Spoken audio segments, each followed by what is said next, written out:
So in this lesson, I'm going to be talking about, the spraying system that I use coupled with my PSDR system. So there's going to be a lot of different options. If you purchase this system, you're going to be spraying up, and if you've never sprayed hanging up and you're accustomed to spraying horizontal, there is some differences. There is a learning curve to it. You can't spray as much material hanging as you can vertical because of the possibility of runs and sags. You're probably gonna have to change some things if you're using an airless sprayer. Tip size. I typically was accustomed to spraying using 310 tips. I started, messing around with this system, 2K polys, and how to jump down to tip sizes down to like a 206 to keep product from actually running, spraying vertically.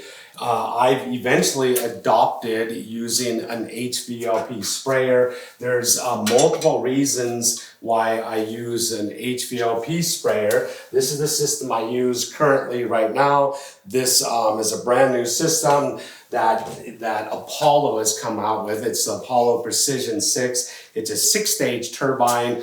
And being a 6-stage turbine, using your cup gun or a gravity feed gun, you don't have to thin any products, including like heavy green filling primers and stuff. It's an absolutely amazing system.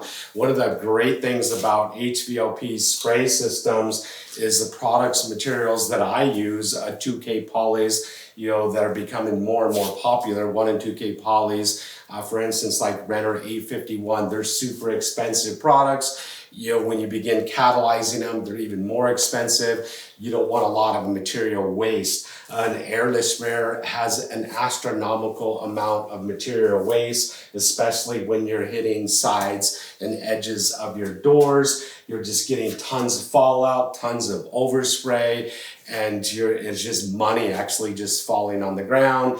HVLP spraying, high volume, low pressure spraying, has a high amount of transfer rate of product going from your gun to your substrate, significantly higher than an airless sprayer. So you don't have hardly any dust created. You don't have like tons of crushed atomized paint, silica dust floating outside of your spray area. Inside the booth right here that I've been spraying in, I've been spraying in here for years, and I barely have any amount of dust even floating out of this booth, even on my cameras. My cameras are sitting right there. They don't get covered with dust. In this spray booth, coupled with an HVLP system like the Apollo Precision-6. So there's different tools out there. You might be accustomed with air-assisted airless. You might be accustomed with airless spraying. You might be accustomed with HVLP spraying. I've actually done all the different methods. I just come to like and utilize Apollo's products and systems when it comes to spraying vertically. I think I have less likely to have runs when I'm using an HVLP system than an airless system.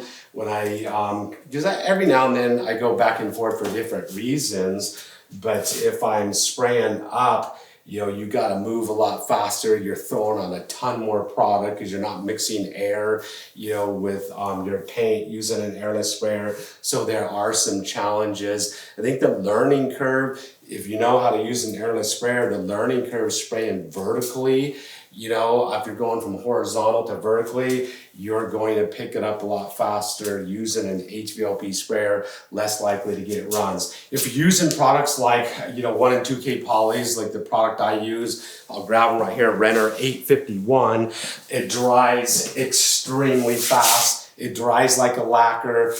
Within 45 minutes to an hour, you could be sanding it. If you get a run, don't panic. An hour later, you can sand that run out, and mechanically sands out super fast, super easy. This is what I use, Renner 851, catalyzed or uncatalyzed. It's a self-seal product. I use it on furniture. I use it on cabinets. Sometimes I use it on trim, and I also use it on like small projects. I use it a lot. It's a great product. If you've never tried it, you got to give it a try. It's a water-based coating, so it's the coating that I use, the sprayer I use with the system I use, it's worked out like a charm, and it's actually made me lots of money over the years. The 851 can be catalyzed or not catalyzed. I won't go into a lot of detail about that, but that means 1K or 2K. 1K can be used just right out of the can, it's ready to go. 2K is catalyzing it, so adding a hardener to it to make the product more durable, scratch resistant, water resistant, chemical resistant, does add a pot life to it. So you got to clean it out within that pot life, 5 hours, or you could ruin your equipment. Right now the product is not catalyzed, spraying on my first coat. It's a self-seal product, so anywhere where there's bare wood, it acts as a sealer. Also, one of the benefits to 851. So I told you I'd tell you, what needle nozzle setup I spray it with. This is the Apollo BHS cap. So it's a B cap, high solids. The HS is high solids cap because these are water-based high solids products. That's the cap that I would recommend. The needle and nozzle inside's a 1.5 needle and nozzle set. So that's the setup that I use for doing all my cabinets and doing all my furniture. I never change it. There's a lot of other combinations that you can use, but for all the products that I use, the waterborne 2K polyurethanes that I use, this is the setup that I use. A cup gun also, I do have a remote pot where it's just the fluid fed to the gun, and the air fed to the gun and not having a pot, which is convenient also.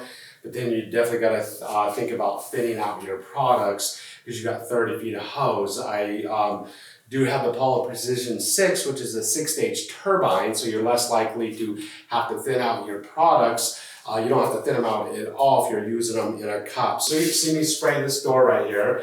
I typically hit the bottom first. Now you have that option. If the door is short enough, like a drawer, I'll hold it up and spray the bottom, held up. If it's too long where I can't do that, I'm going to face it towards my vent, and I'm going to get down and I'm going to spray 2 passes on the bottom. Then I'm going to spray my 2 sides, I'll spray in my top, and then I'll begin spraying my 2 faces. Now I got everything dialed in. I'm just going to be working with it. Started working with it on my booth to get it set up where I wanted. My first door, I sprayed it pretty heavy. Thought it was coming out too fast, and I got it kind of hanging down on the corners. Made some adjustments, set it up to spray a little bit less. I got it dialed in just the way I want. One of the great things about a 2K 1 or 2K polyurethane or even Renner 851 is if you get runs, don't panic. So one of the things about this system is you're spraying hanging. It might take some time to learn. You might get some runs, but runs are easy to fix if you're using the right products. If you're using, I don't use lacquers anymore. Lacquers would sand really easy, but 2K polyurethanes, it'll be dry within an hour. I can mechanically sand it with my Sand 3x4 sander if I get a run on it, and then reshoot it. So don't panic if you get runs. Now, speaking from experience, I did shoot all my doors on a set of cabinets once, and I hung them out here. Other portion of my garage, epoxy floor, went out there an hour later and they're dripping all over the floor, every one of them.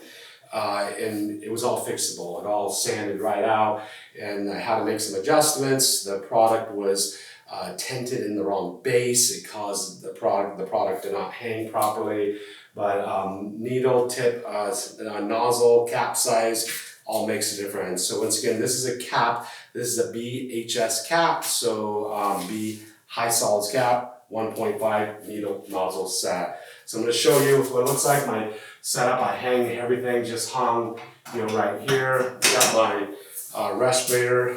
When I'm teaching, I typically don't wear the respirator. I always, spray with my respirator, but I'm going to put it on. We'll show you what spraying this door looks like. As part of your PSDR, system that you got setup. Part of making this system work for you, being fast and efficient, is also having the other tools that go along with it. The 3x4 sander from Unita, the EcoSand, that is the best sander that you can actually use for cabinet refinishing. Highly recommended.